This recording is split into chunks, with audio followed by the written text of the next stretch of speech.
Henrique, Pronto. eu me lembro das diversas posses que eu cobri como repórter em Brasília, e a cerimônia, aliás, é muito chata, muito formal, protocolar, é uma cerimônia rápida, né? Para que serve a diplomação? A diplomação é o encerramento do processo eleitoral. A eleição ela começa 6 meses antes, era um ano antes, mas agora são só 6 meses, com o registro nos partidos políticos, a filiação partidária, domicílio eleitoral.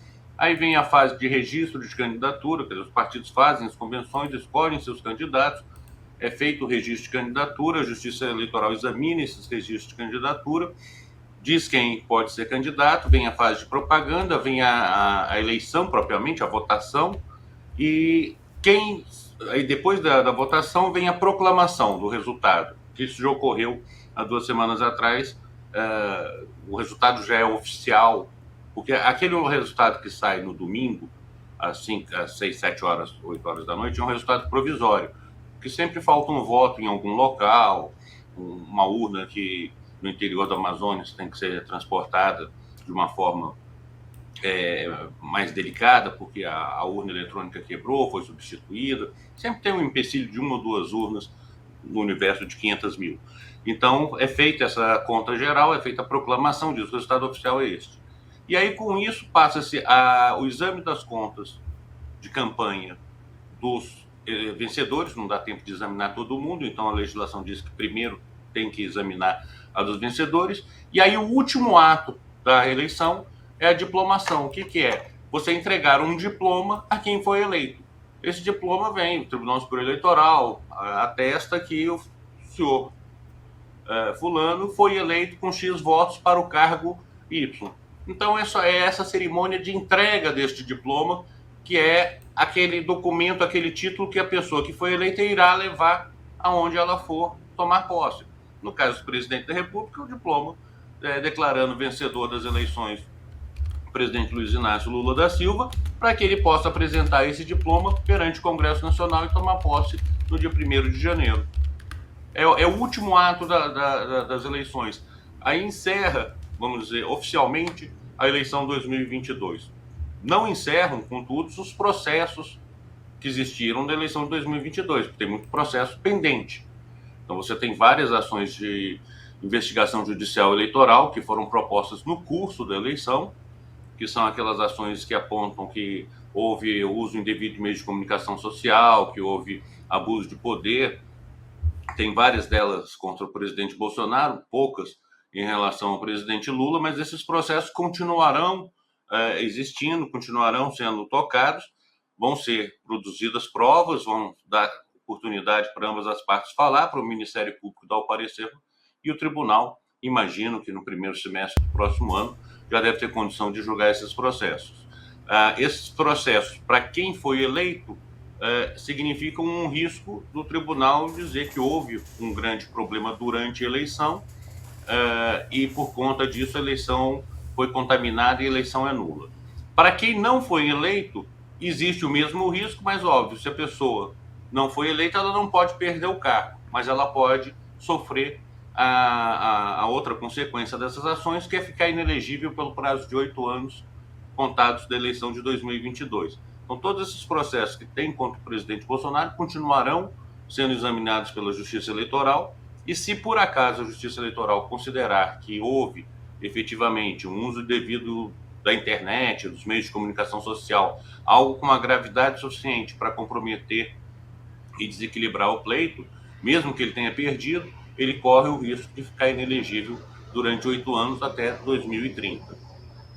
Com a diplomação, encerra-se essa possibilidade das ações de investigação judicial eleitoral, que são esses processos que são propostos no curso da eleição. Todo problema de propaganda, tudo isso está encerrado, não pode propor novos. Os únicos 2 processos que podem ainda ser propostos, um é o recurso contra expedição de diploma, que hoje em dia tem um âmbito muito pequeno, é só para aquela inelegibilidade que surgiu entre a data do registro e o dia da eleição. Então, vamos dizer, alguém foi condenado no 2º grau em setembro, no final de setembro, poucos dias antes da eleição. Daí surge uma inelegibilidade. Então, esse fato superveniente ele pode ser trazido para esse recurso de expedição de diploma, que vai ser proposto, e aí tem direito de defesa, também não é uma coisa que é automática, que se resolve automaticamente. E a outra, que tem um prazo mais elastecido, que é de 15 dias, que é a ação de impugnação de mandato eletivo, que é para os casos de corrupção, fraude e abuso de poder. Então, se alguém, mesmo que já tenha entrado com aquelas ações lá atrás, se alguém fala, ó, a soma de todas essas ações, elas significam um grande comprometimento, uma quebra das regras, das leis que regem o processo eleitoral brasileiro. Então tem 15 dias, agora hoje é dia 12, né? Até dia 27, o tribunal provavelmente já estará em recesso, para propor essa ação de impugnação do mandato eletivo, que foi aquela ação, só para você ter uma ideia do tempo que isso leva e de como isso é processado, que foi aquela famosa ação contra a chapa Dilma Temer, em que se apontavam ali algumas irregularidades no campo do abuso de poder durante a eleição. Ela não é uma ação que é imediatamente examinada, imediatamente se tem uma decisão. Tem todo o processo de se assegurar o contraditório, a ampla defesa. Então, para todos os efeitos, a eleição está encerrada hoje. Acabou. Henrique, agora, por exemplo, vamos dizer que os bolsomínios aí consigam atrapalhar a cerimônia de posse. Tranquem lá a porta do TSE, ninguém entra, ninguém sai, essa coisa toda. De alguma forma, isso impede Lula de assumir a presidência da República?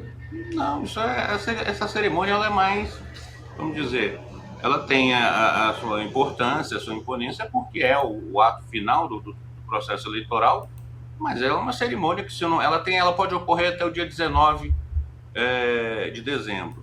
Então, hoje, o Tribunal Superior Eleitoral não é encruado num centro de difícil acesso. Ele tem um prédio grande, num terreno muito amplo, com várias vias de acesso e várias portas de entrada. Acho muito difícil ocorrer alguma coisa que impeça o trânsito, que as pessoas possam chegar lá. Mas vamos lá, tem um piquete e a polícia já tem uma operação muito grande preparada para isso, dizem que é até maior do que da posse do ministro Alexandre de Moraes, mas vamos dizer que tenha um problema e tranquem todo o trânsito, as pessoas não consigam se transportar por lá. Não estou nem considerando a hipótese de helicóptero, nada disso, mas se não ocorrer hoje, pode ocorrer, se não for às 2 horas da tarde, pode ocorrer às 6, pode ocorrer às 7, pode ocorrer às 9, e em última análise, basta o presidente do tribunal, não precisa ser sequer na sede do tribunal, basta o presidente do tribunal pegar o diploma, que deve, a essa altura provavelmente já deve estar pronto e assinado.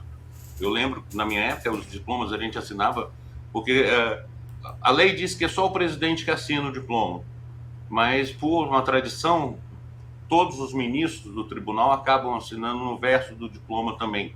Isso é um processo que demora para pegar a assinatura de todo mundo. Uma vez eu tive que vir da Bahia para o Brasil só para fazer a assinatura e poder voltar para as férias. Então, basta ele pegar e entregar esse diploma. Não é uma cerimônia que, como você disse, que exige um grande ritual. A entrega de um título. Esse título pode ser entregue no palácio, no hotel, na sede do tribunal, em qualquer local. Não me parece que seja nada produtivo e não tem efeito nenhum. Tem um efeito político de tentar criar um factoide, mas não há nenhum reflexo para a posse do presidente, até porque, vamos numa desgraça, se o presidente Lula e se o presidente e o vice-presidente Alckmin sumissem e não tivesse quem tomar posse no dia 1º de janeiro, isso não significaria que o atual presidente permaneceria. Essa hipótese, inclusive, da possibilidade de postergação de um dia sequer do mandato, foi alvo de grande debate quando a gente teve que adiar as eleições por conta da pandemia. Uma das hipóteses que existiam não vamos prorrogar o mandato. Isso é impossível de ser feito, isso é uma violação à cláusula pétrea da Constituição. Quem foi eleito por um prazo específico, por um prazo determinado, até o dia 31 de dezembro de 2022.